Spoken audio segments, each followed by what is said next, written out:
See a few. Logan Squares, Albany Park, Uptown, Ravenswood Gardens. Love it. Little Village, Bronzeville, Tri-Taylor Pilsen, Washington Heights, South Deering, Hyde Park. Neighbors from across the city. All right, if anyone hasn't, please type your name, the words I agree, and your neighborhood, and then we'll get going.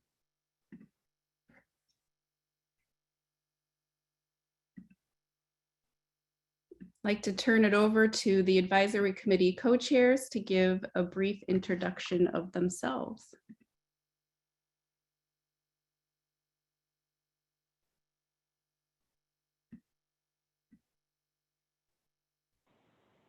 Sorry, I was having trouble unmuting myself.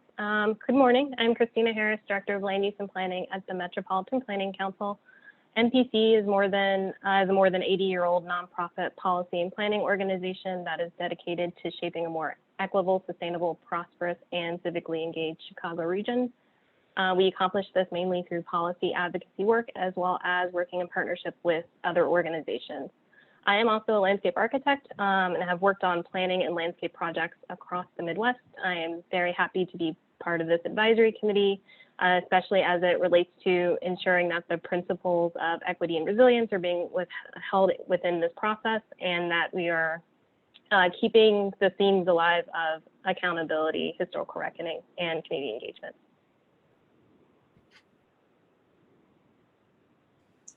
Hi, my name is Mary Kenny, and I don't know if you can see me.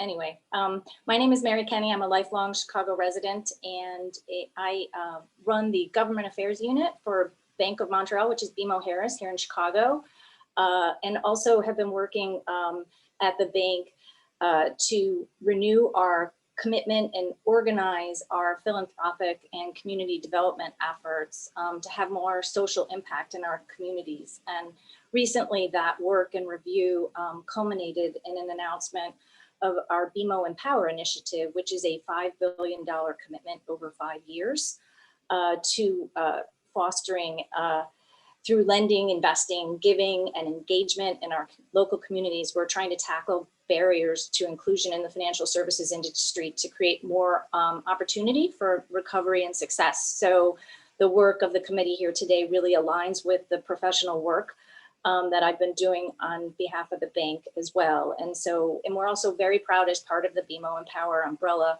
we recently piloted a program in Chicago, small business lending for women, Black and Latinx owned businesses. And we doubled our lending goals in just the first year and are looking at expanding that program, and also made a $10 million commitment to the BMO Institute for Health Equity in partnership with Rush Hospital.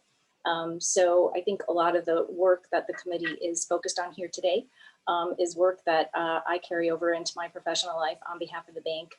And prior to working for the bank, I was the executive director of the Illinois Housing Development Authority, and spent most of my professional career working in affordable housing, 20 plus years. So I have that background as well. I was very excited when the mayor asked me to join this committee, as I think there is a real opportunity for the city to move forward. And I was quite shocked to learn that we hadn't really had a plan of this nature in close to 50 years. So excited to be here and excited to work with all of you. Thanks. Good morning, everybody. My name is Katia Nuques, and I'm the Executive Director at Enlace Chicago. Enlace Chicago is a community-based organization that serves primarily the needs of the residents in Little.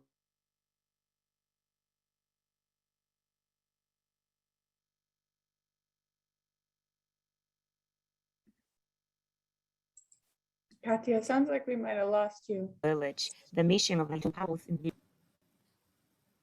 with hello. The barriers that that are there for impeding the development of, like I said, both individuals and organizations in less affluent neighborhoods in the city. I am excited about being here for sure. The fact that we are engaging in a planning process, to me is very exciting. In Little Village, we have engaged in 2 planning processes during the time that I've been here, in the 16 years I've been at Enlace, and it has proven to be very, very helpful for many reasons. The process itself has allowed us to develop incredibly good relationships and interaction. One of the reasons that I think our neighborhood was able to overcome many of the challenges during COVID was that those relationships that we had. So I am excited to be here, to be creating these relationships, and definitely about the impact that the plan will have. Recently, we had an extraordinary experience. I was also a part of the Racial Equity Rapid Response Advisory Council that the city put together, and the fact that we came from all over the city, cross-sector work, working with healthcare providers, city officials, and different agencies and representatives of the community. It was an incredible experience, and I believe that that joint decision making really made a difference in the impact that COVID had on the ground, and the things that could have gone worse than they did. Like Little Village was one of the hardest hit communities, but at some point we were also one of the fastest community in terms of recovery and vaccination. So I'm very proud of the work that we did, and I'm excited. And I believe this kind of experience can be replicated at other levels and other initiatives. And that's why when the mayor asked me to be in this committee and be one of the co-chairs, I was definitely excited about and very positive about the planning that we're creating.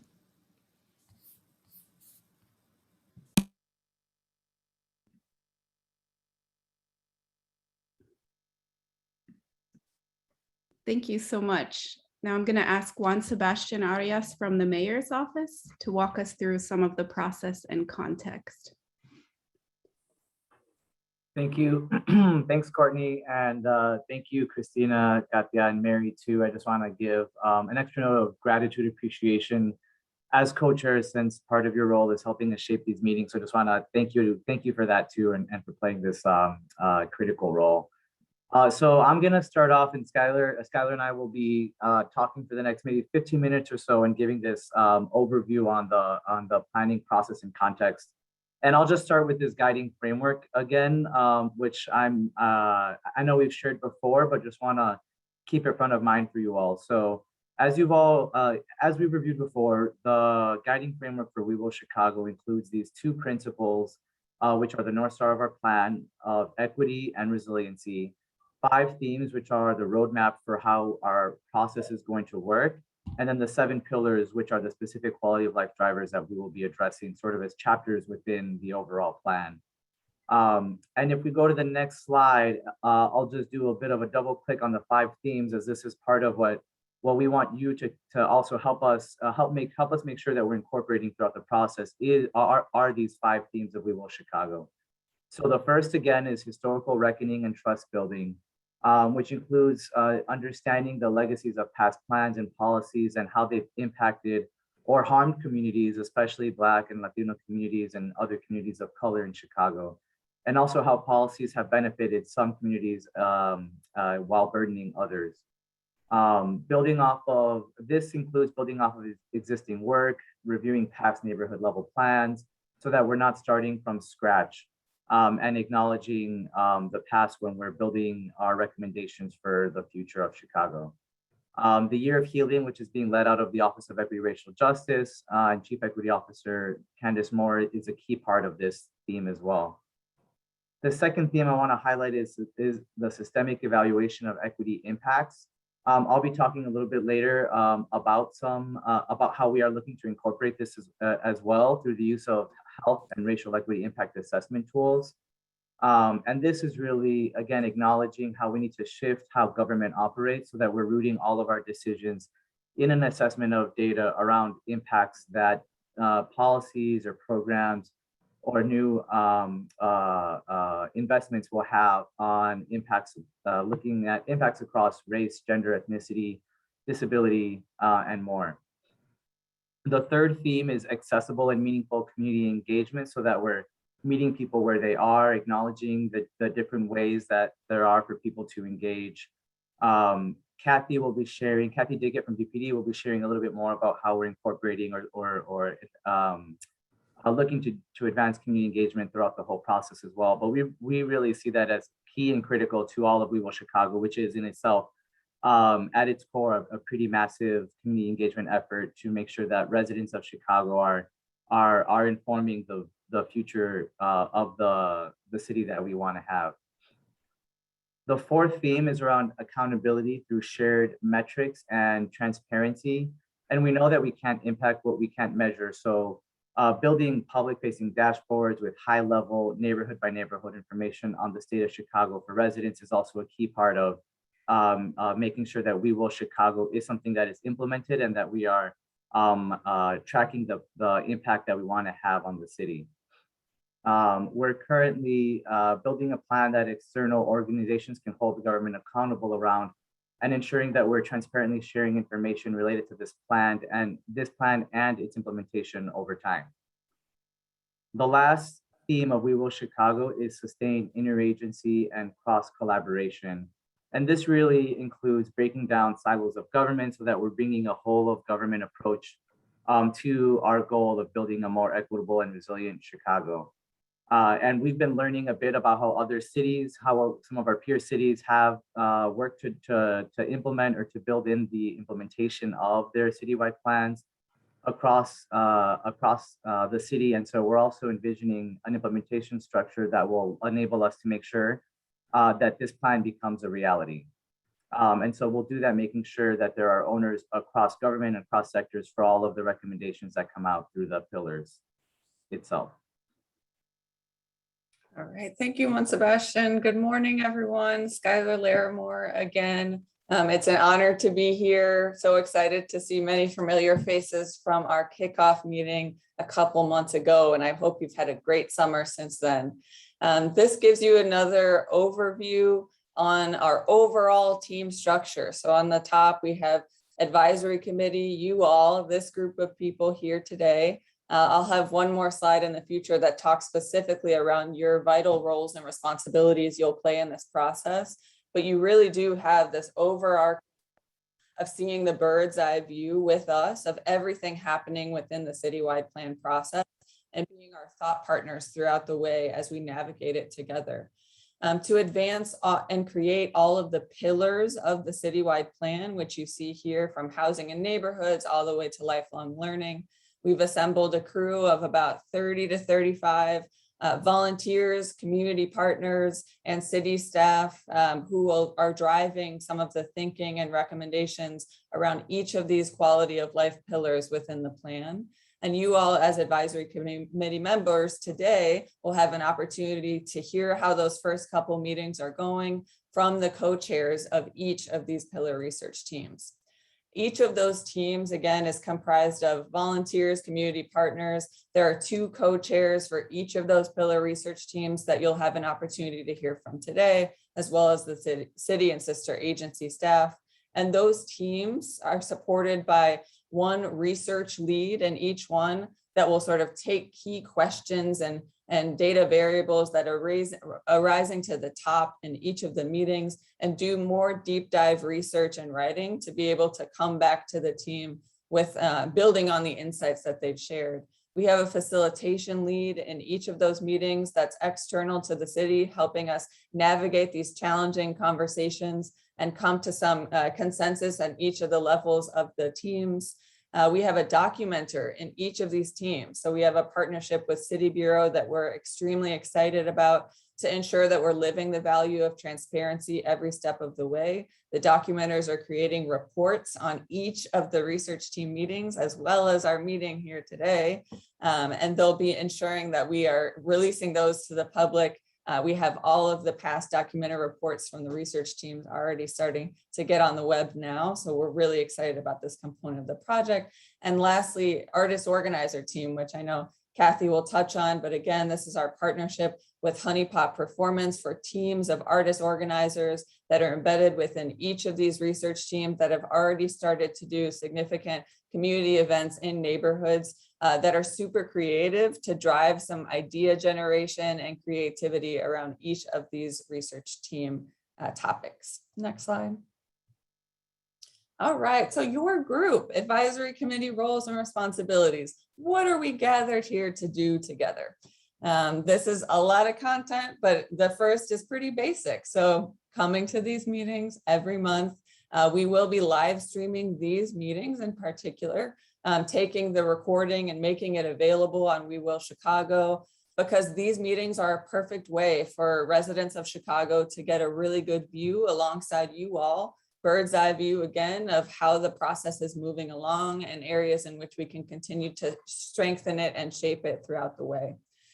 Synthesizing the work of the research teams is really critical. So again, because you all won't be as deep dive into individual pillar research teams, you have an opportunity to step back and think about everything globally, right? Because we'll continue to re-up these critical principles and themes, as Juan Sebastian had noted, you can help us identify where there might be gaps to say, hey, I don't know that we've thought that much about the tie to resiliency within this specific pillar. I'm seeing it in this way. Identifying where we need to strengthen our work at the level of the research teams will be critically important as we move towards our end goal here.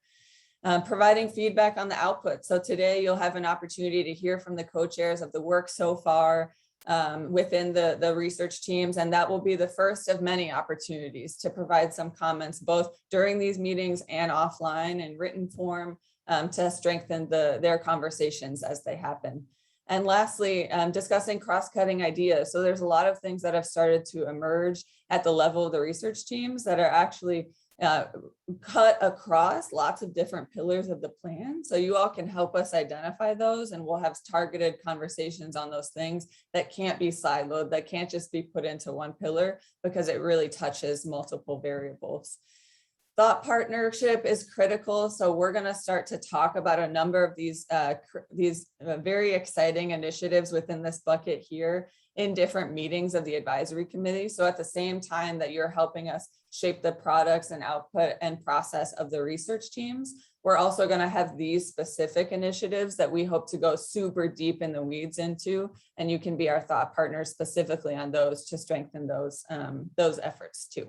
And lastly, being an ambassador and a liaison for the plan. So I know many of you we're invested in this work because you're committed to ensuring that we're doing deep community and stakeholder engagement to inform our work and our recommendations and this plan for the future of Chicago. So because you represent so many different networks, identities, backgrounds, sectors, you can help us really deepen this focus and ensure that we're connecting to new audiences throughout the way, and that we're really maximizing the reach of all of our communications efforts about this plan. Next slide. All right, so this gives you a sense of what we're striving towards and how we're sort of organizing the main buckets of the planning process right now. So the first is step one. We're just emerging out towards the end of step one in the overall planning process led by Muse and our other consultant teams. So we have step one is setting the stage. We're really focusing on the why, the critical guiding questions that we should be exploring throughout this planning process. We're thinking about the input from the first phase of the planning process in 2020 that Kathy will touch on that helped us surface a number of the actual pillars that we're focusing on in each of the research teams. And the teams are starting to get to know each other and the things that they're passionate about exploring in the course of this project. Step number two that we're about to jump into rather soon in this process is really moving into this framework of we have and we need. So thinking about the assets of Chicago, thinking about data trends in our neighborhoods, and then thinking about areas in which we are not living those values of sustainability, resiliency, and equity, and what are ways in which we need to transform our city for the better in each of the areas of this pillar. And then step three is really aligning on the policy recommendations or policy framework for the future of Chicago in order for us to better align with those principles and the themes of the citywide plan. Next slide. This is a lot of content, but it shows you, again, those 3 steps. So the blue, the red, and the black, those are the 3 different steps I just covered. And the advisory committee will meet monthly starting hereafter, but there will be critical meetings for you all, right? This meeting today on the 14th, and then another meeting in November that we're really going to use as an opportunity to pulse check some of the conversations that are coming from the individual research teams. And then that will happen again towards the end of our process in February as well. And then there will be opportunities in the interim where you may not hear directly from co-chairs on an update from the individual research teams, but we will be sharing an update and providing you with documents as they're being created to see the work in real time and be able to provide input. And then, like we had mentioned before, we're in meetings that aren't the report out meetings. We're really going to start to go deep into a number of the principles I just covered in the last couple slides. So we'll have one meeting that focuses a lot more on the health and racial equity impact assessment. We'll have one meeting that focuses a lot more on historical reckoning. And these are all pieces that Juan Sebastian is going to explain in our next couple slides. Great. So just to close out this part of the agenda, I'll touch on a couple of the critical components for We Will Chicago right now. So the first is this historical reckoning framework, which again, we mentioned was one of the central themes of the overall effort. And so the framework we see here on the screen right now aligns and is adapted from how the Office of Equity and Racial Justice is approaching its own year of healing effort as well. So that includes these three parts about reflecting, reclaiming, and reimagining. The first is reflecting on our past, including what we can learn from our collective history. The second is reclaiming our present. So really asking, how are we seeking to heal from moments of historical reckoning? And the third is reimagining our future, including what do we want our city to look like going forward. So we're currently working to embed this framework across the We Will effort through a couple of ways, and we have been already in touch with a number of you all and other partners, including Chicago United for Equity, Metropolitan Planning Council, to help us shape this too. But some of the ways that we're currently thinking about incorporating this practice throughout We Will Chicago includes in the specific pillar research teams and forming some of the grounding questions that those research teams are starting to grapple with. It includes also rooting our work in a review of past plans and initiatives. I think we've mentioned in earlier moments that in the pre-planning phase, we collected or developed an inventory of all past plans and initiatives in Chicago, which is a pretty daunting list in and of itself, but something that we think is critical to make sure that we're starting with that review of past plans and initiatives. This will also include this overall historical reckoning piece of this will also include alignment and coordination with future Year of Healing or Together We Heal activities that the Office of Equity and Racial Justice is planning. And in general, we want to build this focus together with all of you. And so I know we will be revisiting and would be happy to revisit the historical reckoning conversation with you all in future meetings so we can proactively think about how to make sure that we're further incorporating and deepening this component of the work in We Will Chicago. So if we go to the next slide, I'll talk about a very related piece because as important as it is to acknowledge history and to make sure we understand the past, it's also important to make sure that that's informing the decisions that we're making or the recommendations that we're putting forward. And so part of our process for doing that is through what we are currently calling health and racial equity impact assessments.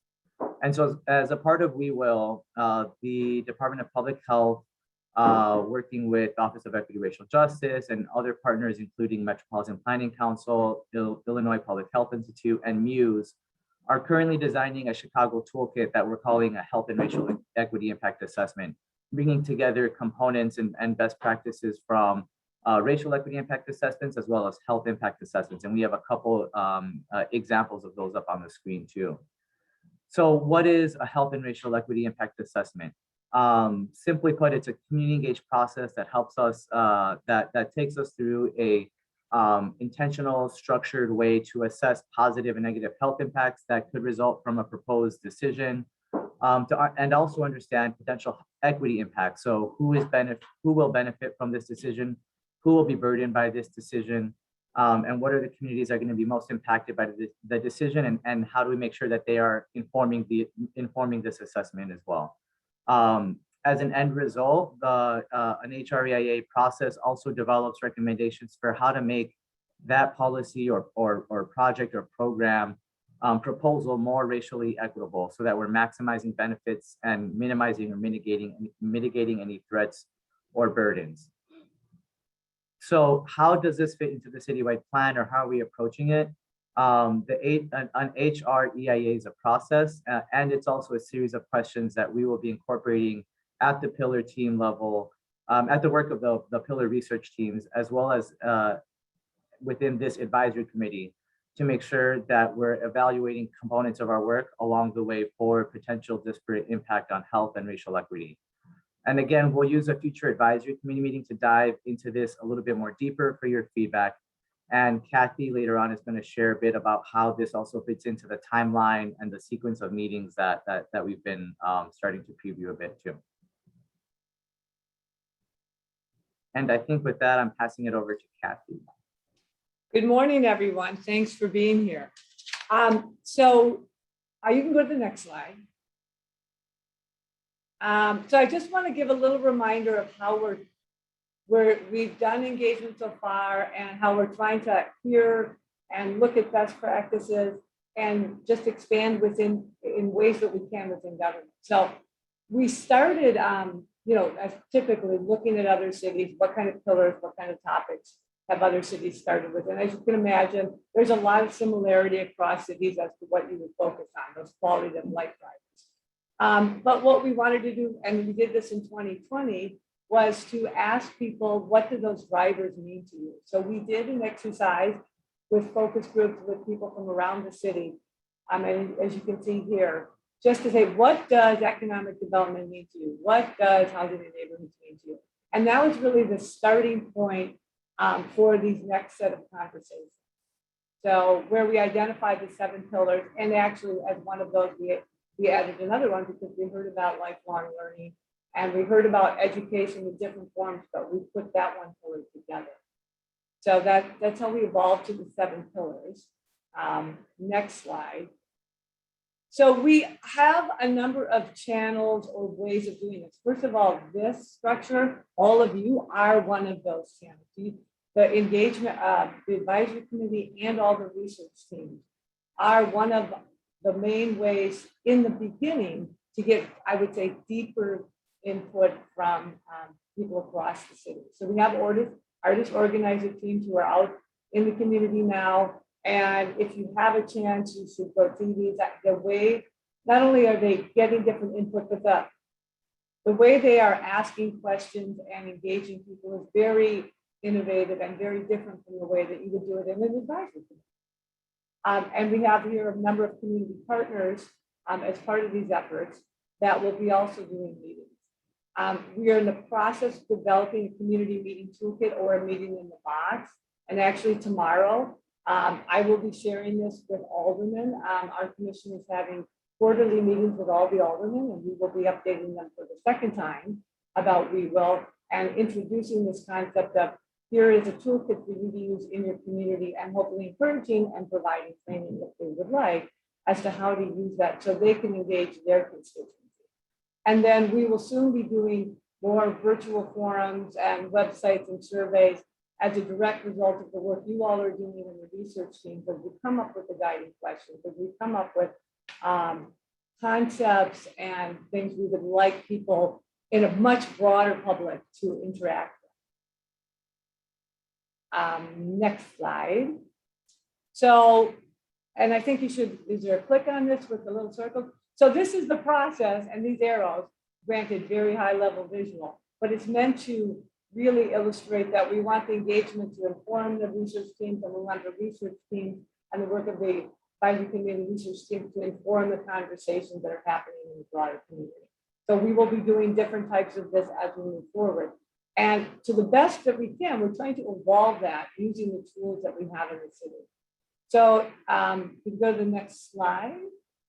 So just sort of to look at where we've been so far, and definitely looking for the group to, you know, opine and give us ideas of how to do this better. So again, in the pre-planning phase, when we did community conversations, we did add stipends to that just for participating. And we had been hearing that for a couple of years by community organizations. Don't come to us, don't have consultants come to us and ask us to participate. And that we have, you know, we're giving you your information. We do want to continue that process and expand it. So we did that with the pre-planning by just paying stipends for people to attend and to provide information. And we had 28 conversations with 600 inputs. For this phase that we're in right now, all of you applied, which was a great activity for us to experiment with. And we're so glad that you did. And we had 500 people apply. And of course, we only could take about half of those. But as part of that, we also developed the community partners. And the idea there was to expand upon the stipend idea and really engage community partners and have them be part of the team. So not only are they're part of the research teams, but they are also part of the consulting. And they will be doing activities in their community directly related to the work here. But like I said, we also have the artists organizers. They will be out in the street. They already are. And we will be looking to broaden that this year with the activities I talked about, perhaps with some aldermanic communities, but also for other partners, whatever other organizations would like to have a community meeting about We Will, and that to capture that information that we can feed that into the process, which we were also developing. And so people have asked them, what's the entire community engagement plan and engagement plan? Well, that is something that we are definitely starting to work on right now to expand both what we did in 20, what we're doing in 21, and what we will need to do next year, which we would anticipate to be much broader. Maybe, you know, if you look at other cities, you know, people out on the street asking questions, different levels of engagement by community partners. We do not have it designed yet, and that is what we will be looking for your feedback on, and we will be bringing more to you about how we may be able to, what we can do next year. But we fully expect to continue to evolve how the city is doing this using the tools that the city has. Like, for example, DPD, adding that to contracts. So we really would like to expand those so we can become actual practice. And I think one of the things we're trying to do this whole effort is, as we create new ways of doing things through this process, the planning process, how can those activities and those approaches become more standard in the way we do all of our. Next slide. I will turn this over now to Rana Deep, and this is really the new information coming from the research group, which I think you will all find very interesting. Thank you, Kathy. And again, my name is Rana D. Bose. I'm a Senior Vice President at SB Friedman. We are part of the consulting team working with Muse, and we are honored and grateful to be part of this process. So this is just a high-level overview of the entire process, and Skylar already touched on this, but we have the 3 steps that she went through in detail. The key point that comes out of this is that there are work products at the end of each step. And today you'll be hearing about the guiding questions and the priority that come out of the step 1 piece of it. Step 2, we will have the trends and objectives which come out of that process, and we'll come back to you to get feedback on that. And then we have the recommendations as the end of step 3. So we see this as an evolutionary process. How do we go from the priority topics which were developed in phase 1 to guiding questions, to trends and objectives, to a final draft policy recommendation, which will be a policy report per pillar. And as part of that, we're also including the artist engagement. So we do have them come in and give us feedback from the community engagement that's occurring. So we've had that in meeting 3 by pillar. We're going to see that in meeting 4. And when they're fully done with all of the engagement efforts in meeting 7, we're going to get a more detailed report. And one thing to note is when we say meeting 3, meeting 4, each of those meetings is actually 7 meetings because it's a meeting per pillar. So that's the integration of the pillar meetings and the community engagement. We can go on to the next slide here. And so this is the upcoming artist organizer engagements that we have. And there is a link on the website which you can go in. And I think there are folks who can put that in the chat over here, but it's on the We Will calendar, the full set of events that are coming in. And it's a whole idea of this is a very innovative way of getting the public engagement out and getting feedback from the community, because we have the artist groups actually interact through various kinds of activities in there. And Skylar just put it in the chat here. So we are looking for help in getting the word out, and so that you can get your organizations and partners to come in and provide information. We can move on to the next slide. And so this is what Juan Sebastian had mentioned, how we integrate HREIA, the Health Racial Equity Impact Assessment, into our process. And we've been working closely with the Department of Health, who have been pioneering this also for all city efforts. And what we are trying to do is incorporate it at every step. When we first introduce it, we're going to introduce it in more detail in meeting 4. When the objectives are developed at the end of step 2, we're going to review those objectives from the lens of HREIA, and then again in meeting 7 and 8, and we are working through what's the appropriate time when the draft recommendations are developed. We'll have the HREI to also come in and inform the process. So we will basically have a lens of overview that every objective or recommendation that come out of this process need to have a health and racial equity impact overview.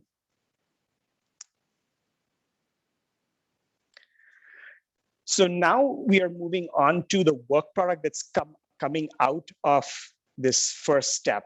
And this is where we're going to have our co-chairs come in one by pillar and present. But before we do that, I just want to tee up what guiding questions are. And if we move on to the next slide, so that's the work product, and this is the end of step 1. That's the key thing. So the work product you're seeing today is the work that's come out of meeting 1 to 3. We're going to have work products in the future as we go further into this and evolve. We can go to the next slide. And so to really see what guiding questions are, we might have to go back in time a little bit. We want to actually see how this concept came up. So we actually start with priority topic areas. So that is something that Kathy and Skylar mentioned. This was information that was developed in the phase 1 process last year. So it was key issues that came through the community conversations, and they offered initial areas of focus for each pillar. So we actually have been in our process revisiting these priority topic areas, trying to refine them. And that's part of the work that we've been doing. There were also pillar definitions, which will be presented to you. We are not presenting the priority topics, but we are presenting the pillar definitions that came out of phase 1. We are still seeing that as a work in progress. So they're draft initial definitions, which we anticipate being revised in this phase 2 pillar teams and based on your feedback, the advisory committee feedback. And then finally, the guiding questions. So all of this is building on each other, and you'll see that in the next slide. But this was crafted through an exercise by each pillar in meeting 3 that we've come together, and then we've synthesized these questions and we've had a voting technique. And so we'll show you, so it's an evolution from the priority topic areas. We've looked at the definitions and then we've come up with guiding questions. So the next slide goes into how we are actually came up with these guiding questions. So our work was to start with the priority topic areas. As I said, those were developed from the community conversations in the phase 1 effort. We took those, we've actually had meetings where we had breakout sessions, and in this virtual environment that we're working with, we've gone through a process of refining some of these topic areas, adding to it, editing, and those were sort of food for thought in creating a focus to come up with these driving these guiding questions. So what we did in that effort was break out into groups, because there are 30 people per pillar roughly in each of these pillar research meetings. And so we broke out into groups, brainstormed different guiding questions, and then we synthesized those guiding questions into a Google Doc and send this back out to each of the pillar groups. So there were 7 Google Docs created for each pillar so that they could see all the messy work that was done in a virtual platform, brainstorming the guiding questions. So we put it all together in a Google Doc, synthesized in a way, and we asked for feedback and comments in the Google Doc. And also after that, asked for a mentee voting. The end point was to come up with 3 to 5 guiding questions. We voted to actually have the top 5 selected out of the list that we have. So that was the process of us leading to the guiding questions that will be presented to you shortly. If you go to the next slide here, and we also gave some guidance on the development of the guiding questions. So how do we make sure that the guiding questions are these overarching ideas that reflect and encapsulate that pillar?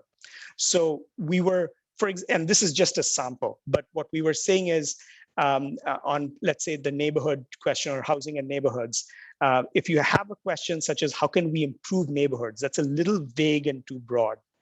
And then if you have a question, how can we increase the number of active storefronts in disinvested neighborhood commercial corridors? It's a totally valid question, but it's going down into the weeds a little bit, and we want it to be at a higher up level. And when we go to the recommendations or in the action areas in the future in phase 3, we would expect issues like that coming up. That's sort of going to be there in the future work. But at this level, we thought that one way of looking at it is like this third question is sort of in that right balance of not too focused, not too broad.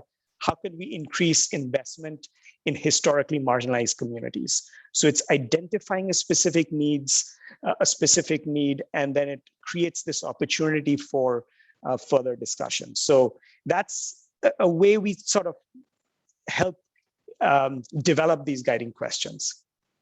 And with that, I also wanted to mention how are we going to use these guiding questions. Now, these guiding questions are actually creating a bar of how we move forward from where we are now to the development of objectives and recommendations. So these are the guideposts going forward as we develop the research, as we develop the final policy recommendations. So any of the research that we are doing right now is looking at the trends, looking at the assets, looking at the past plans, what kinds of best practices that we want to focus on. All of that is going to be based on the guided questions. It creates a focus on our work.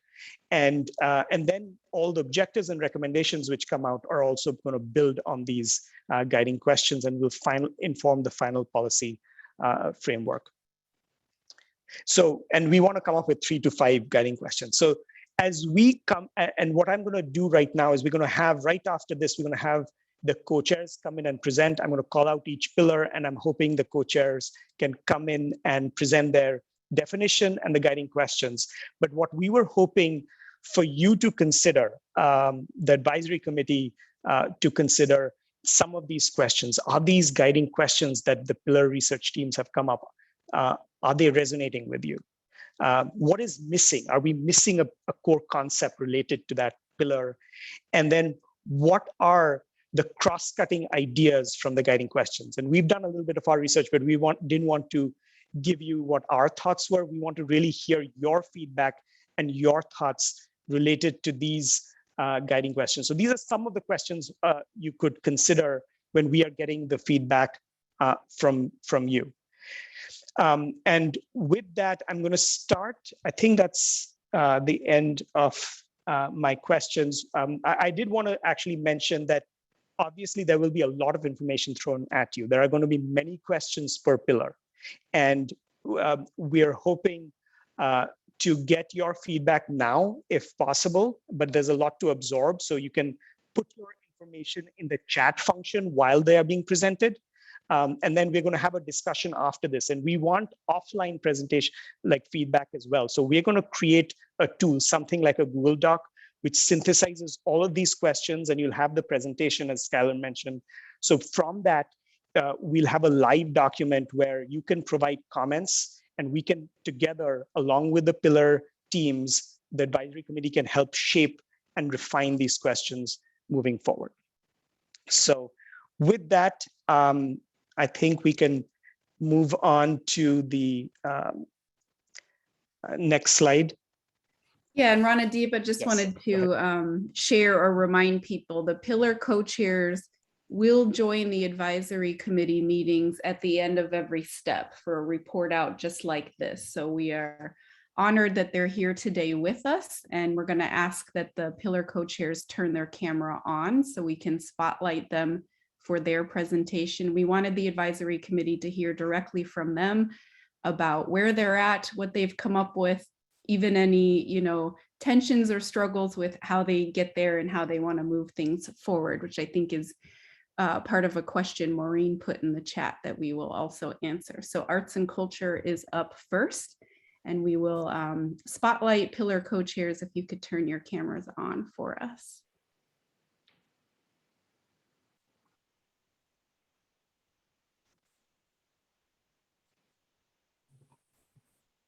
Hi, good morning. My name's Erin Harkey. I'm the first Deputy Commissioner at the Department of Cultural Affairs and Special Events, and I'm joined by ex-DCASER and colleague. Melanie, do you want to introduce yourself? Hi, hello everyone. Melanie Wong. I'm happy to be in this role, community volunteer representative for the arts and culture pillar today.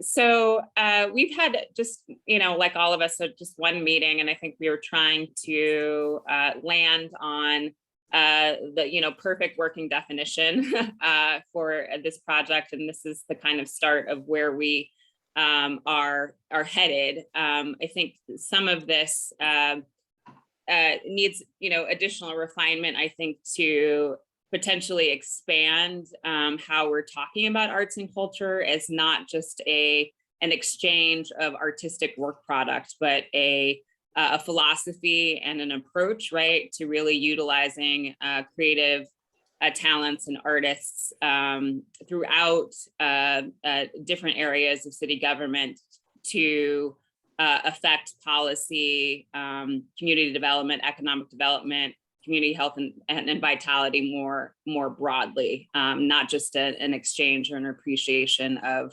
artistic works or artistic products, but just about that kind of central role that arts play in helping to shape and facilitate overall well-being. Melanie, I don't know that if you have anything else to add. Yeah, I would agree. Just as precursor and just following up on what Erin mentioned, a big part of the arts and culture discussion has been around kind of really substantively thinking about the arts as part of policy, as obviously a complement strategy to other policy areas. And also the fact that the arts and the arts community represent, people who work and live in the city are an integral part of our economy. And so what does a slightly tweaked version of this definition look like that can honor that as an enhancement to what phase one already put forward? So that's sort of the basis.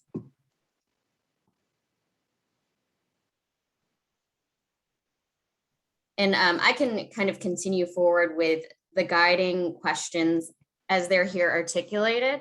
So as Erin mentioned, one of the things that we are actually working on now is looking at the questions that are here on screen and also putting them in context more explicitly with some of the themes and principles of We Will, particularly looking at the fact that arts and culture can be seen as like a big positive point, bringing a lot of value and tourism to the city, and also recognizing that those benefits may not, and in fact, many specific cases have not been equitably distributed. So just know that that is something that we are working to build out in the language. I think the three buckets here are pretty clear as to thinking about the broad range of ways that the arts can contribute to the community and have needs that our policy framework should help to advance and make more equitable. What's highlighted are the questions that came up and resonated most with our group. So that's both thinking about how do we ensure that the benefits of the arts are spread across the city? How do we support that? Make sure that it's not only available for a select few. And then similarly, what we were talking about before, the full range of the arts as both an expression of the community and a job engine, a way for small businesses and large creative businesses to have a talented workforce. So I won't go through these in literal detail, but I think you can sort of see how they lay out. I think a couple of insights that aren't in these questions, I want to call it for this group in particular, is thinking about overlap between different pillars. So, we have had some questions around particularly where our work might overlap with, say, arts education or lifelong learning, the fact that many artists themselves work as teachers, and the arts are a big part of what has now been seen as like a full and holistic educational curriculum. So things like that, I think there's definitely a lot of opportunity for this group to weigh in and bring value. Yes, thank you, Raphael. Just elevating that something that you said, Melanie, and I think we're putting in the chat that there are some things that are missing here. I think any arts education, arts and culture plan definitely needs to have a specific call out for arts education, not only just for youth, but learners, right, of all ages. And just also emphasizing that I think what we're demonstrating with the artist team organizers is an approach to arts and culture that isn't siloed in an arts and culture bucket, but is really integrated through lots of different aspects, right? Lifelong learning, environmental justice, economic development, housing. There is relatability, right, and all of that. So again, how do we show a much more comprehensive and cohesive application of the arts across different areas? I'm loving these questions in the chat. And, the idea of the arts as a salient part of these conversations, I think, again, we would stress, and I think this is the appropriate space to kind of bring these up. One thing from a policy perspective, even in the past year, thinking about how artists and arts organizations have been uniquely impacted in the areas of things like housing affordability, or been part of the mouthpiece for conversations around social justice and healing. So I think there's a lot of opportunities that you can get very specific on that may not be on this page that I think that we should continue that conversation with.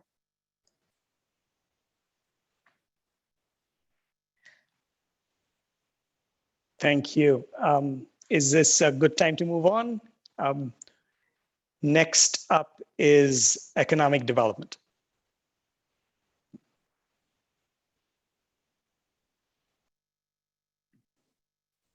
Yeah, I just wanted to say that some of the questions will be ones we grapple with throughout the process. So we'll try to answer ones that have like an immediacy, but we're going to record all of them. And as Aaron said, love the questions. And it's exactly why we wanted to make sure this conversation happens. So thank you, everyone.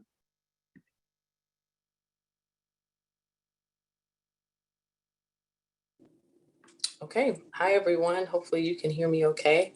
My name is Lynette McCrae. I am a volunteer on the economic development team. I want to acknowledge my co-chair, who I don't believe can join this call, Kenya Merritt, joining from the city.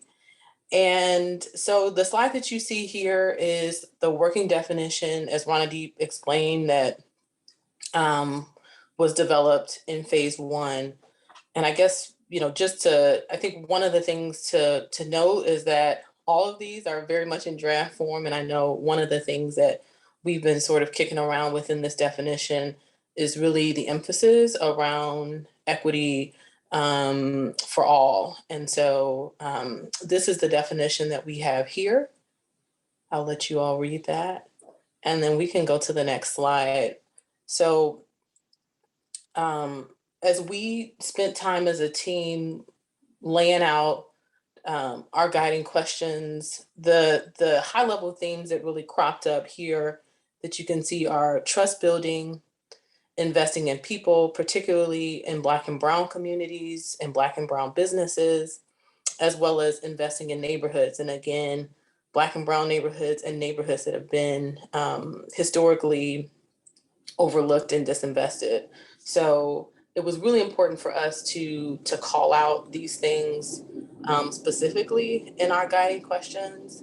And I think, you know, as a team, that was something that really kind of cropped up to as we were having these conversations to really hone in on the who that we want to center as we're thinking about economic development. And so again, as you saw in the previous presentation, the questions that are bolded are the ones that we as a group kind of voted on and identified as the priority 5 that we want to guide us through our subsequent conversations. So I won't read these in the interest of time, but I think again, just emphasizing how we want to center the people in these places and the connections to economic opportunity. So I'll stop there and take any questions that folks may have.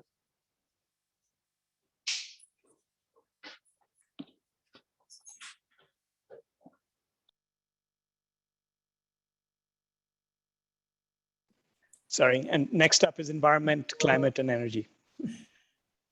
Thanks so much. Hi, everyone. Angela Tovar, Chief Sustainability Officer at the Mayor's Office. I am the co-chair for Environment, Climate, and Energy. My fellow co-chair, Ayana Simba of the Illinois Environmental Council, could not be on the call today, so I will walk you all through our update. This is the working definition that we are using now. Want to note that I think when this definition was drafted in our last meeting, you know, resiliency and the impacts of climate change were top of mind for our conversation, as well as thinking about energy and environmental resources that can provide co-benefits to communities. I think that there have been, I should report back that there have been a number of conversations that have happened with this team that have dug into the historic reckoning, right? And the impacts that both legacy pollution and ongoing pollution have had on our communities. And I imagine that as we work through this definition, there will be some incorporation of environmental justice that will see its way into this conversation. So it's a work in progress, but this is the definition that we're working with right now. And then transitioning to the next slide, looking at the guiding questions. So this is a very vocal group. So we have a whole list here. And again, just to mention one more time, the top 5 questions are shown in bold, but I will just run through a couple of themes that we've seen in our guiding questions in this conversation. Lots of feedback about just how we hold this process accountable in the future, right? And then how do we ensure that the implementation of this process is done equitably? Lots of discussion again around pollution and toxins and thinking about the tools that we need to build to help communities both recover from pollution and mitigate future negative impacts. Once again, you know, climate change and resilience, right?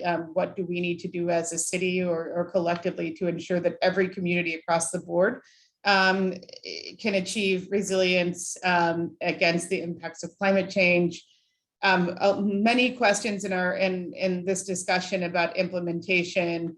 Again, just thinking about tools for meaningful involvement and how do we ensure that people that have been historically left out of the decision-making process are a part of these conversations, and a lot of dialogue about how this ties in to other processes, both here at the city, right, as we as the city are working on our climate action planning and other efforts, and then just other regional and national efforts as well that are addressing both climate change or just pollution mitigation. Thinking about equitable co-benefits was another conversation that came up pretty frequently in the dialogue. Just thinking about, the dual benefits of not only investing in resiliency infrastructure or mitigation infrastructure, but also thinking about what jobs and community wealth building and again, new opportunities for communities, how those are defined in this process and how they can be implemented through these measures. And then the final question and point of discussion for our group was around nature-based solutions, right?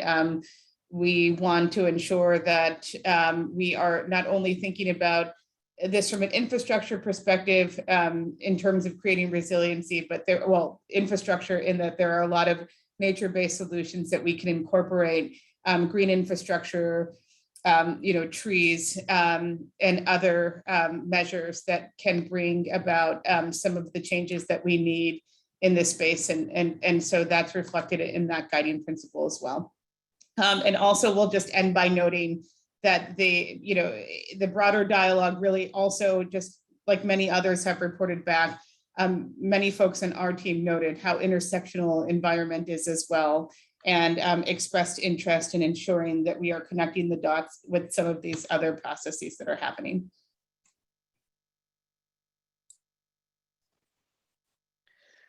Housing and neighborhoods.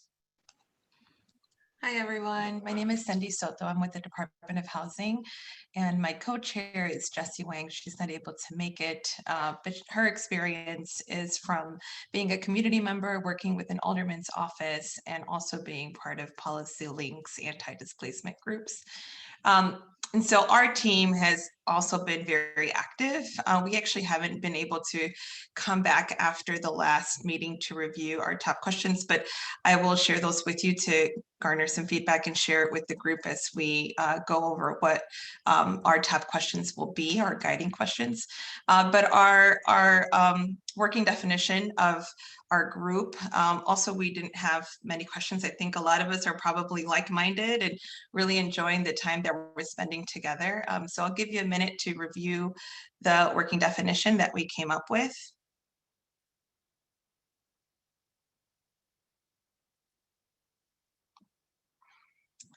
And if we can go to the next slide. So like Angela, we also had a lot of questions. Oops. I'm hearing an echo. Okay. So the top 5 questions we were able to come up with through a Menti poll, but again, we haven't been able to come back as a group to review them and ensure that these would be our guiding questions moving forward. A lot of what came up in our meetings,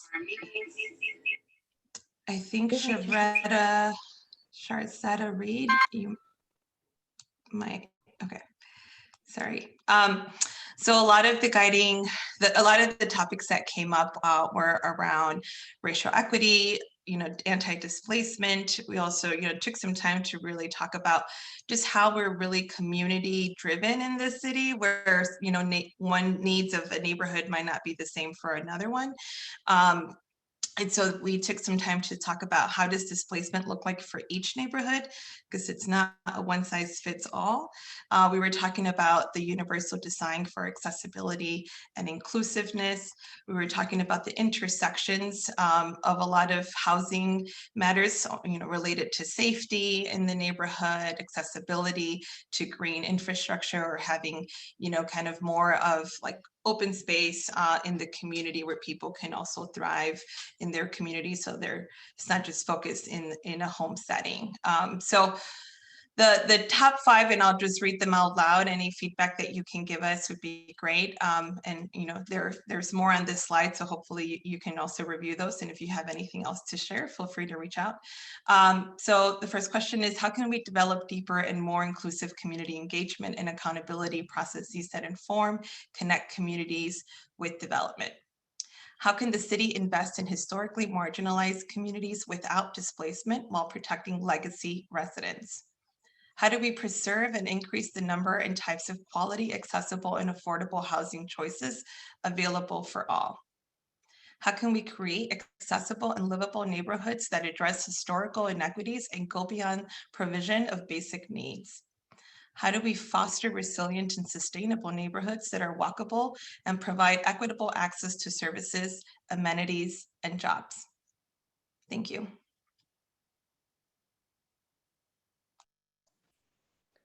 Lifelong learning. Good morning. I'm Mark Potter. I'm from City Colleges of Chicago, and I'm the co-chair of the Lifelong Learning Pillar Community, and I'm joined this morning also by Guillermo Cruz, who is the other co-chair, volunteer co-chair of this pillar. So to start with our working definition, you can see it on the screen here. I won't take the time to read it, but I will just highlight that we really are taking the lifelong component of lifelong learning seriously, and understanding that learning begins at an early age. It extends through one's lifetime, and it is both in formal spaces like schools and informal spaces through engagement with opportunities that are outside of those sort of formal educational institutions. So I think with that said, actually, let's hold here for just a moment. There's one thing about the lifelong learning pillar that is a little unique and sets us apart process-wise from the others, which is that, by my understanding, and others can confirm this, lifelong learning was added as a pillar in the course of the community conversations that were part of phase 1. And so we didn't have our topic areas, and we needed to come up with our topic areas as we formulated our guiding questions. And so from this working definition, we did have conversations about the topic areas that resonated with us as a pillar committee. And we came up with a lot of possible topic areas, like lifelong learning for the purpose of civic engagement and community connectedness, and what we might think of generally as civic health, or lifelong learning for purposes of enrichment, learning for joy, and living a life well lived or better lived. And then, of course, learning for economic mobility and advancement, and learning that is connected to the workforce and workforce opportunities is also critically important, which creates a connection, of course, to the economic development pillar. So with that said, we can now go on to the guiding questions. So here you can see that the guiding questions that we came up with are grouped thematically, like in the previous slides, and by access, networks, and spaces. In that networks category, as I read those, I understand a lot of what's there in the meat as kind of like the on-ramps and off-ramps for lifelong learning that would be available to communities. So I too won't take the time to necessarily read through these. I do want to point one thing out, though, about access. There's a term here that I think is pretty important in thinking about responsibility, and that's belonging. And I call this out because when, and this is certainly something that we grapple with at City Colleges of Chicago. We can build programs, and we can ensure their integrity, their learning outcomes, the importance of them, the economic value of them. But if people don't have a sense of belonging, they won't come. And so it's incumbent upon the developers of lifelong learning opportunities to really be thoughtful and mindful about belonging, to ensure that the programs speak to and have the voices of the individuals who would hope to benefit from such opportunities. So I think I'll stop there, and I look forward to reading your comments and feedback and bringing that back to the pillar community.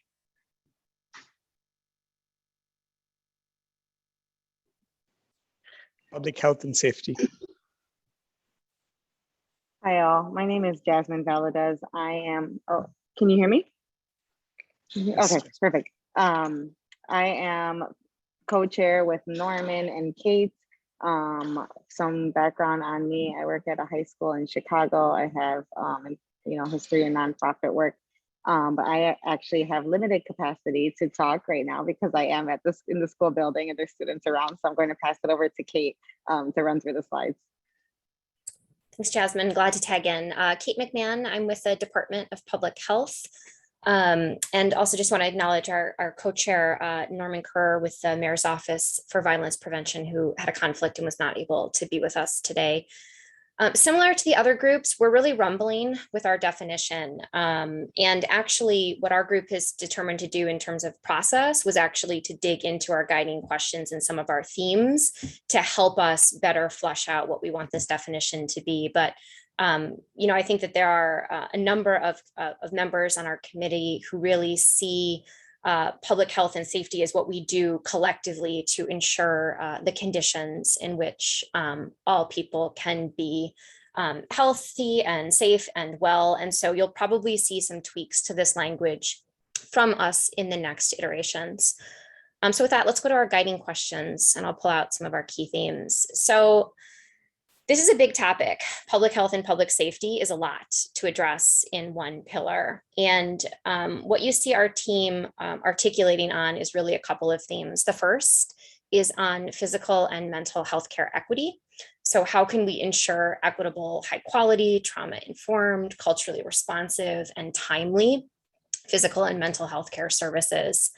The second topic or theme that you see our group focusing in on is really mobility.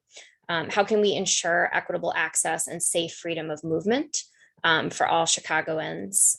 The third theme or topic that has come up for us is really around community safety, accountability, violence prevention, and real power sharing. And here you see our current iteration of a guiding question as how can we reallocate city funds, space, and resources away from the criminal legal system and towards community-led public safety initiatives.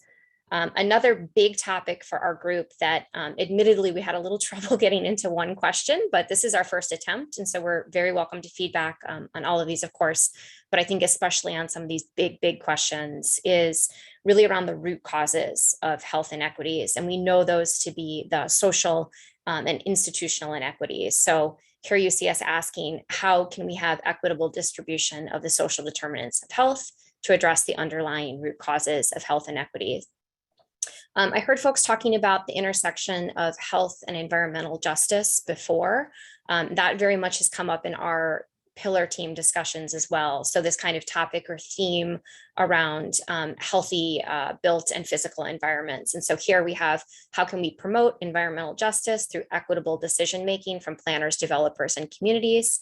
And then our final topic theme is really another big one. And this is around how can we ensure an anti-racist lens is in all decision-making and really institutionalize and operationalize shared power and power building with accountability from elected and appointed officials. And so here you see us asking, how can we ensure an anti-racist lens in all decision-making, institutionalized shared power with accountability from elected and appointed officials? But again, this is another really big one where we're trying to capture a lot of very rich discussion in one question.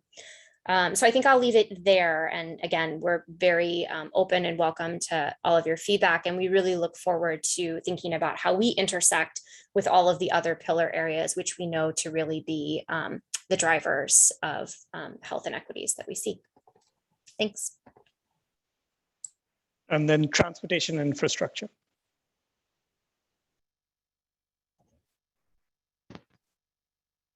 Good morning, everybody. I'm Jamie Simone. I'm a Deputy Commissioner with the Chicago Department of Transportation, and I am joined by my co-chair, Melvin Thompson. Would you like to introduce yourself, Melvin? Hi, I'm Melvin Thompson. Good morning, or good afternoon, or good morning. I'm the Executive Director of the Andaleo Institute. Thanks, Melvin. And I I had jotted down in one of our early conversations that when Melvin was introducing himself, he said that he viewed transit as the nerve center of economic development. And I just wanted to highlight that as like how our transportation infrastructure group is really cross-cutting, and we see ourselves as support for the other pillars, and there is a lot of overlap between them. So the rest of our group, we have representatives from the Chicago Metropolitan Agency for Planning. There are residents, artists, architects, advocates, self-described transit enthusiasts, people who are interested in tech. And so our conversations have been really rich and cross-cutting. And that doesn't even mention all the different city departments that are involved. So in addition to the Department of Transportation, we have aviation, water, policy people from the mayor's office, people from CTA, AIS, which is Assets and Information Systems, I believe, mayor's office for people with disabilities. And so just thinking about the themes that were presented earlier, we definitely are leaning into the pillar or the theme about sustained interagency and cross collaboration. It's really nice to be working together, reinforcing existing relationships, but also forging new ones. But I also think it's been really good for city departments to participate together and develop a collective understanding of these issues that are being raised, and so that we can work collaboratively moving forward. So I just wanted to share that. I thought that that was a real benefit of these pillar groups and the way that they're structured. And I just also want to plug, sort of shamelessly, but also because I think it's important, that the Department of Transportation has a new strategic plan. And what's great is that I see the strategic plan and the we will process as mutually reinforcing. And so some of the things that we've been talking about in our pillar already show up in our strategic plan, but it's just helpful to have those two things working in tandem.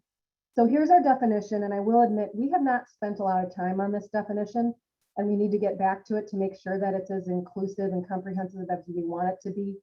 For example, I was reviewing it this morning and realized that we don't specifically call out non-vehicular traffic, like people walking and people biking. So we'll need to work with this a little bit more and think about that. But here's a working definition as stated on the page.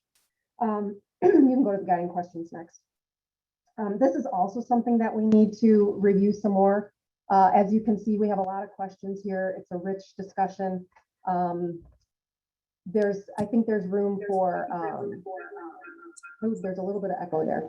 I think there's room for consolidating some of these questions. Some of them may not quite raise to the level of a guiding question, but could be subsumed under another question. So we'll work on that in our next meeting. But I think the things that I wanted to raise here for this group are some areas of debate or where we're looking for guidance. And the first one, and we've had more than one conversation about this, but to me, there's an open question, and I know people on my pillar would agree that we collectively need to identify which pillar is going to be the champion for parks and open space. So they've been mentioned in a couple of different pillars. I think where we've settled with transportation and infrastructure is that we'll focus on access to parks and open space, or how parks and open space can help support green infrastructures, things like stormwater, climate mitigation, air quality, et cetera. But there needs to be one pillar that really sees themselves as the champions for parks and open space. Our pillar, for example, doesn't have anybody from the park district. It doesn't have anybody from any of the civic groups that are focused on parks and open space. I think some of the other pillars do, and that's great. I think we just want to make sure that there is one pillar who has that as their main responsibility in addition to other things. So that's one issue that we wanted to raise. Lifelong learning is a pillar where we overlap with respect to broadband. And so I think where we've settled on that as well is that we will look at the nuts and bolts infrastructure piece of it, like, you know, I'm way beyond my depth here about how this stuff works, but the technical aspects of having fiber or making sure we have a network that is easily accessible throughout the city, but perhaps lifelong learning can look at more the policy side of things, or what that means from the street level into people's homes or into businesses or into city assets, et cetera. And then the third thing, we have someone on our pillar who is a very passionate advocate for the Red Line extension. He's been working on it for more than 20 years. And so we had a discussion about Red Line extension as an example of whether and how big projects like that should be featured in We Will.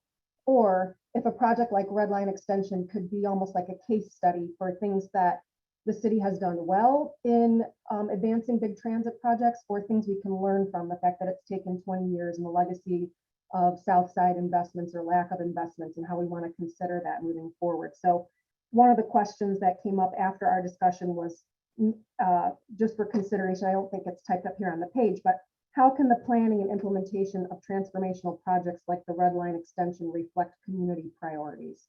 I don't think that's exactly reflected here on the page, but anyway, those were the handful of things I wanted to raise to this group. Thanks. Hey, and can I just jump in, Jamie, and just piggyback? I think you raised so many different issues within our transportation and infrastructure, broadband, parks, transportation in general. We've really got too much richness to really drill down on transportation itself. And that's really been the Achilles heel in Black and brown communities alone. And so it's very difficult to tackle guiding questions and separate these, because transportation has meant so much to the South and West sides in terms of exclusivity and all those things. And so these things need to blur into other pillars, or we're not going to get to the core, particularly as you talk about historical reckoning. And we want to make sure, and I think the gentleman that Jamie referred to is adamant about making sure that there's a historical reckoning going forward in terms of how transportation is implemented, executed, and equitable for our communities. It's just imperative that we get this transportation piece right without sacrificing it to other just as important issues. So just something to take into consideration. Thanks, Melvin. Thank you, and thank you. This is amazing feedback that we've received through the chat. I think this is like rich set of information. What we wanted to do at this point is actually take this chat information, just a reminder of what happens next. We're going to synthesize all the information that's in the chat. We actually have in our pillar meeting 4, we're going to revisit the guiding questions. So we are designing the next meeting as we speak right now, and we're going to actually take the information and that we've gained from the chat itself, and in meeting 4, which is actually happening next week, synthesize the feedback from the advisory committee and then from the other pillar members. The other thing, what we wanted to do, and this is going to be in a subsequent email to the advisory committee, is we're going to issue a Google Doc or some kind of format that has all these questions in there. So you have another venue offline to be able to comment on these guiding questions, so that we again encapsulate all of the feedback that's in there and come up with a refined set of guiding questions going forward. And so with that, we were hoping we go into a discussion mode. We can talk about general process questions, but also about some of these original questions that we had posed related to the guiding question. And Kathy is going to lead us through that. But please come off mute, and we want to have a rich, engaging discussion just like we've had in chat. Yes, and I would encourage people to continue in the chat, right? So I think there may be questions that you have that may be easier to answer through the chat. We can follow up. But would like to entertain questions in front of you, that from anything from the process to what you've heard to how to address some of the things you may have heard, realizing that you're going to probably want to get back into these questions and look again, because this was a lot of good heavy information in a short period of time. But if you want to maybe raise your hand and lead with a question, and then I will try to make sure that someone from the core team from the city, which is myself, Juan Sebastian, and Skylar, and or the consulting team, we can do our best to answer those questions where we are at right now.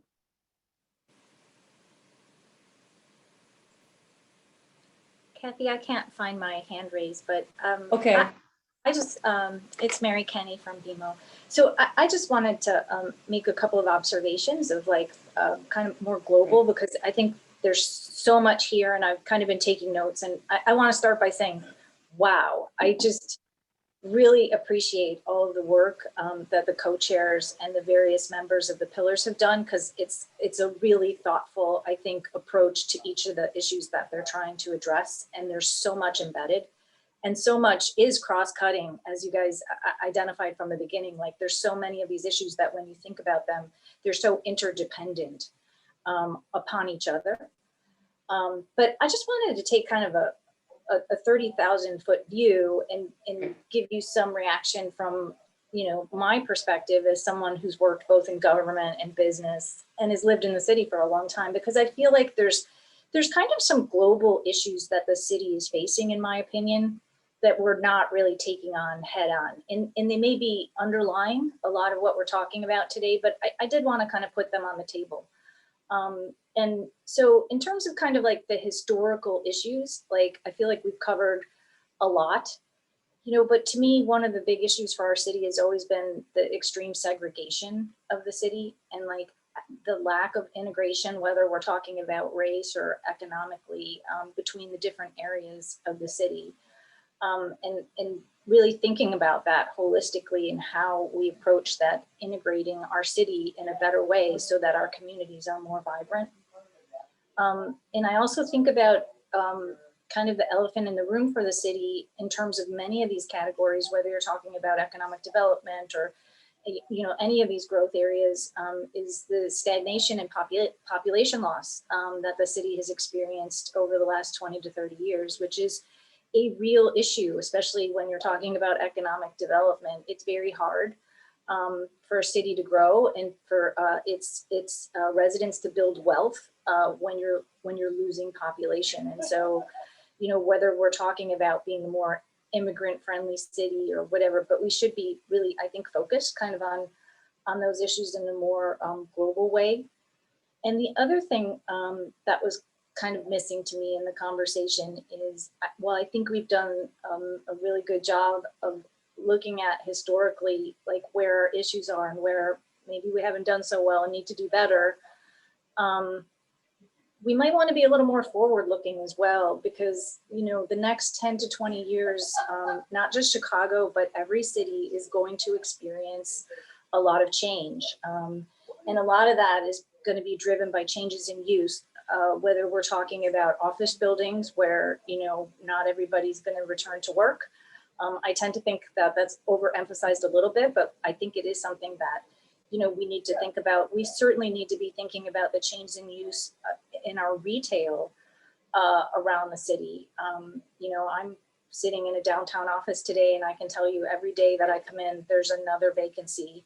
And that change in work is going to affect the retail, but also there are trends that have been accelerated through COVID with the internet and everything else that is just going to fundamentally change, I think, the retail space in our city. And retail is so important.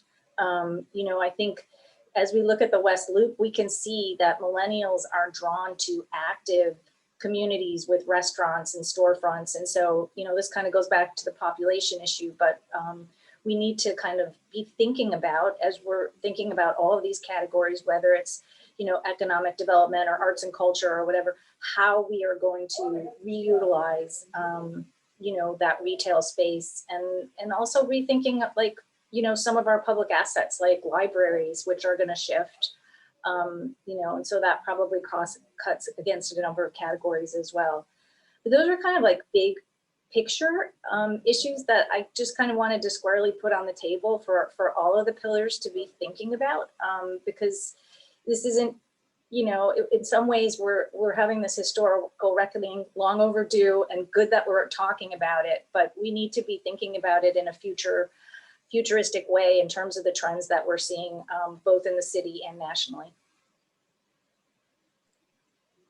Thanks for that, Mary. Does anyone else have sort of like that kind of view, the sort of high level or the pulling it all together view that they would like to share? Hi, this is May. HREIA. I can't find my raise a hand button either, but And yeah, that maybe it doesn't work on this one, my bad. yeah. Please go ahead. Okay, thanks. So I just want to say something that I think is missing is there isn't a part about volunteerism or how we get community residents to really care about getting involved in their neighborhoods. I think we are all here because we care and we volunteer. But I think there's a larger picture that's missing is that neighborhoods prosper because the people who live there care about it and they invest their time to make it a better community for not just themselves, but for everybody. And so while we could create this plan, I think the part that I see it as missing is we don't have a way to really try to get people to buy into the fact that they need to invest their time and volunteer to make their communities better. And I think that without that element, it's very hard to have economic development and people who say invest in by volunteering either in their schools, their parks, and I think that part of it is maybe something and we need to have a discussion about is that we can have a plan, we can address it with throwing money into it. But at the end of the day, if the everyday people who live in those communities don't care and activate their space and invest their time and commitment to it, then it's kind of like a lost cause in my opinion. But that's just kind of my high level view. Thank you. Thank you, May. And I see Maureen Burns. Would you like to? Yeah, thank you. I just wanted to share just kind of my overall perspective on this. I think that there's a lot of information and a lot of good sort of overarching questions. And I know that at this point in the process, that's the way the questions are supposed to be. They're not supposed to be too narrow. But I guess for myself, and I think maybe I speak for others, because the questions are so broad and because we're talking about equity and what's happened in the past and groups that have been left out, I just feel like it might be helpful if along with some of these these broad questions, we had like specific groups that we don't want to forget about, like when we're talking about community and green space, that shouldn't, be determined based on having a physical address. What about the homeless population? When we talk about the undocumented not being left out of these, everything that comes from this program, are they going to have access to it? And when we talk about economic empowerment, people who are formerly incarcerated and have convictions on their record.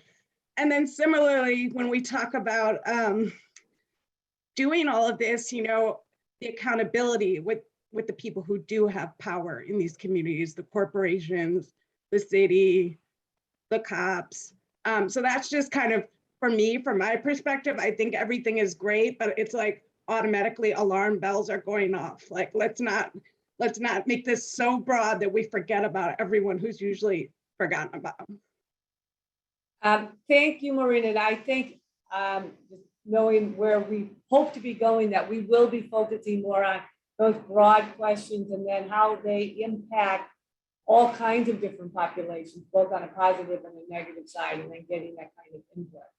But you're all right. At this stage, we are very broad, but the intent is to continue to get narrower and really look at what's being recommended and what may those impacts be.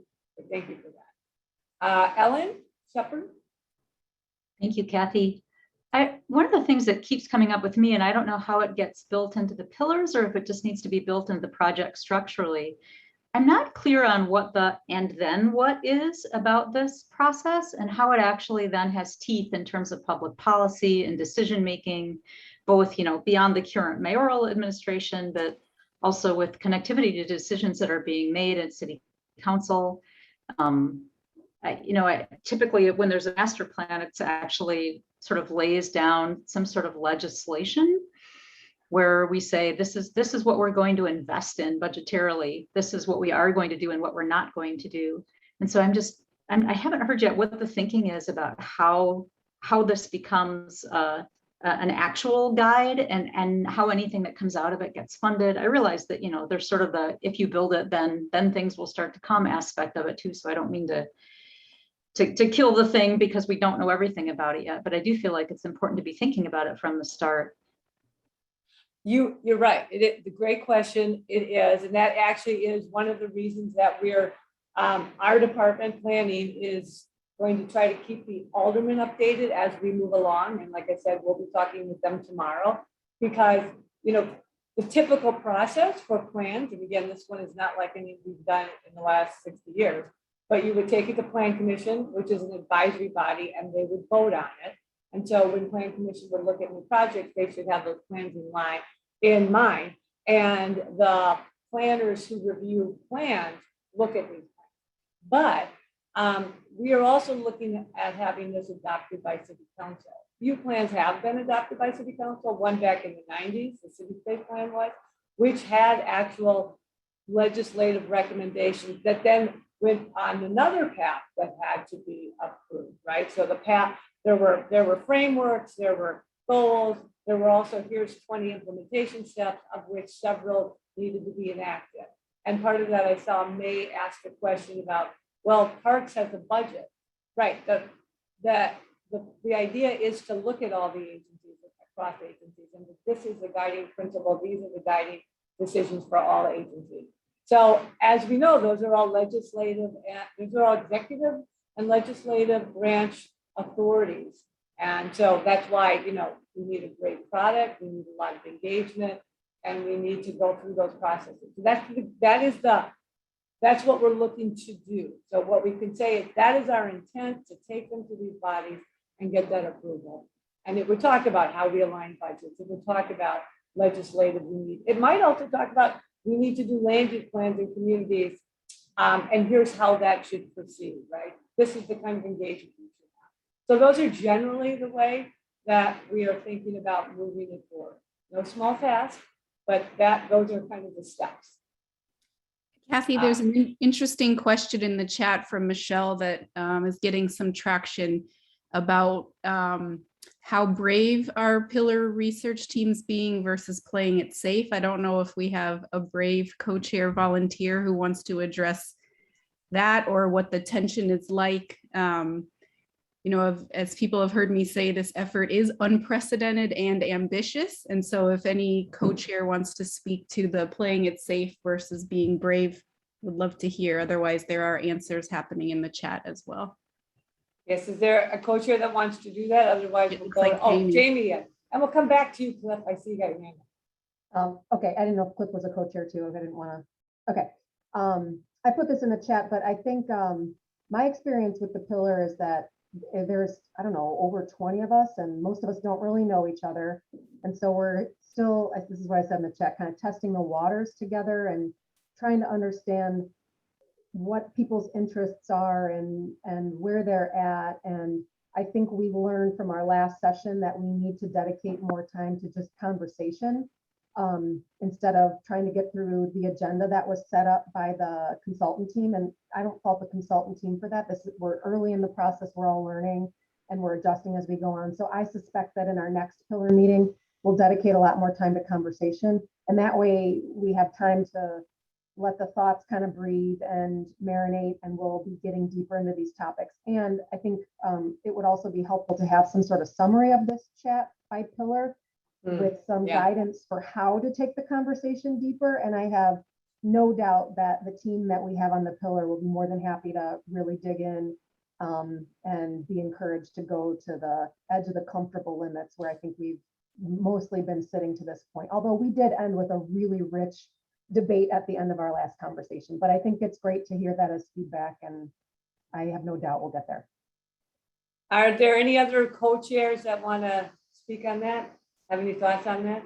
Sure, I can. This is Kate from the Public Health and Safety pillar. I can +1 to Jamie's comments, and also from a point of process, the pillars are not really seen what the other pillars are up to. This is really one of the first times that we have seen what others are doing. And so I think that this is exactly the place to push ourselves and then to take that back to the research teams, right? Because like we're seeing now themes of language perhaps being too vague, not naming things explicitly enough. And so this discussion is really helpful. And I would just echo, if we can be getting the insights in a way that we can put them back into the process, that would be really meaningful for learning and certainly embedding.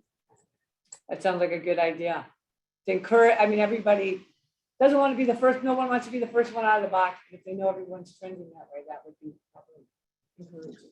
Can I just add that as optimistic as I am about this entire process, there's a very healthy bit of cynicism and skepticism around this process. Like, what is going to happen truly that we'll be able to see tangibly in our neighborhoods because of all of this exhaustive work?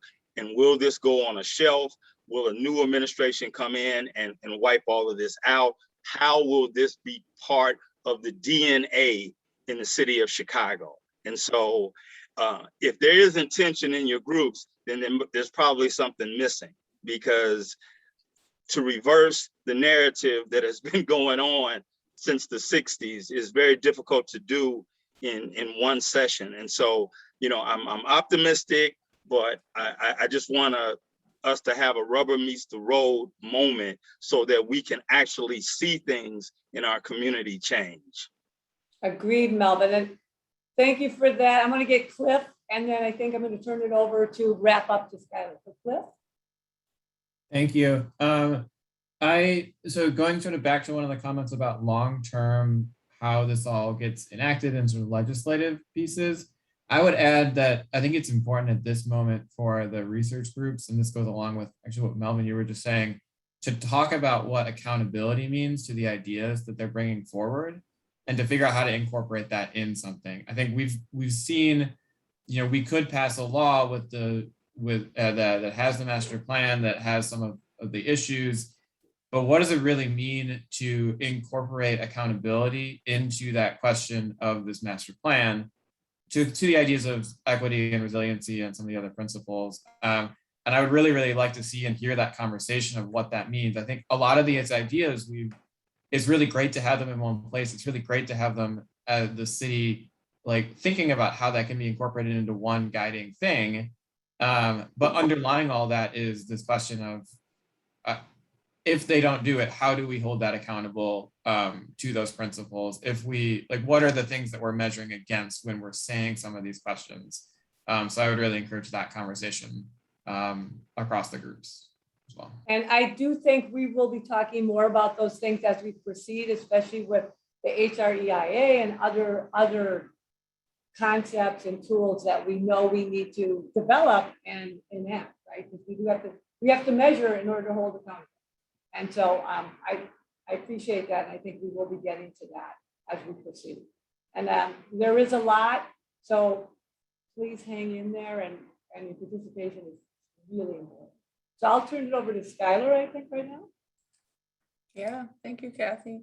And thank you, Cliff, for that last point, echoing the notion of beginning with the end in mind, knowing that we do not want to be creating a plan that sits on a shelf. What do we do right now to start to plan around a robust implementation structure for which all of the many hundreds of volunteers and all of the many residents that will be engaged through our community engagement can hold us to account? And the city is having a constant update of here's our progress and lack thereof in a way that's transparent. And we know we can do it. There's other cities that we can learn from in that model that have done it through ordinance, that do it through their budgetary process, that do it in the form of actual sort of community accountability structures that are created after a plan is adopted.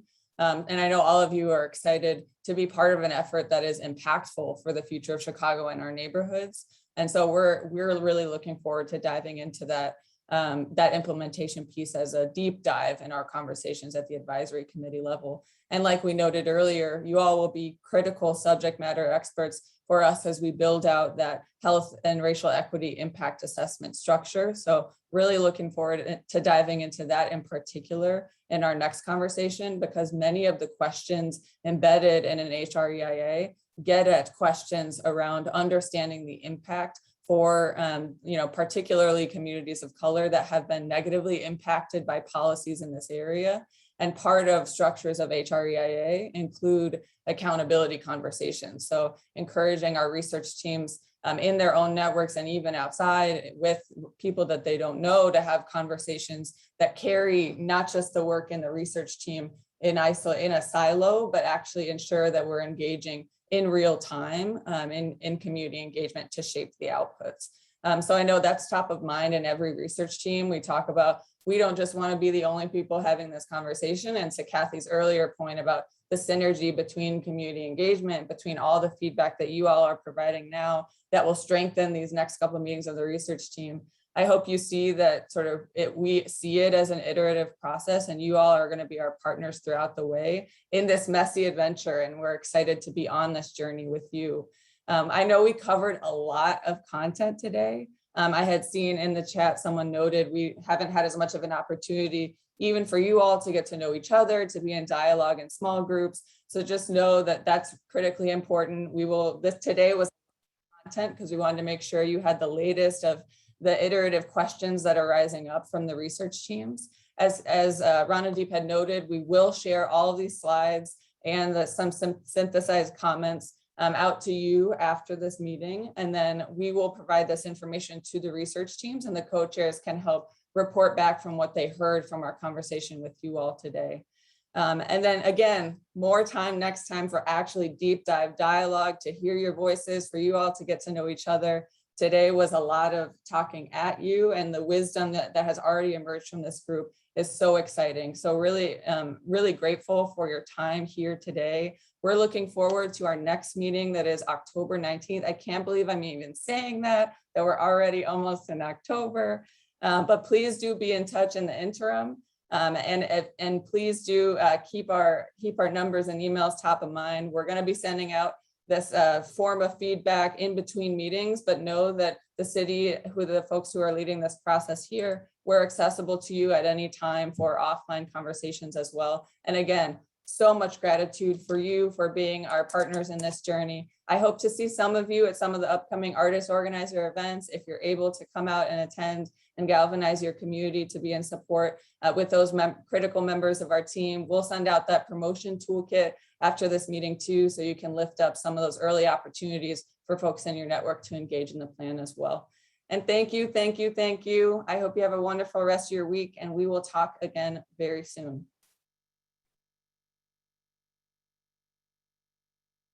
Bye, everyone.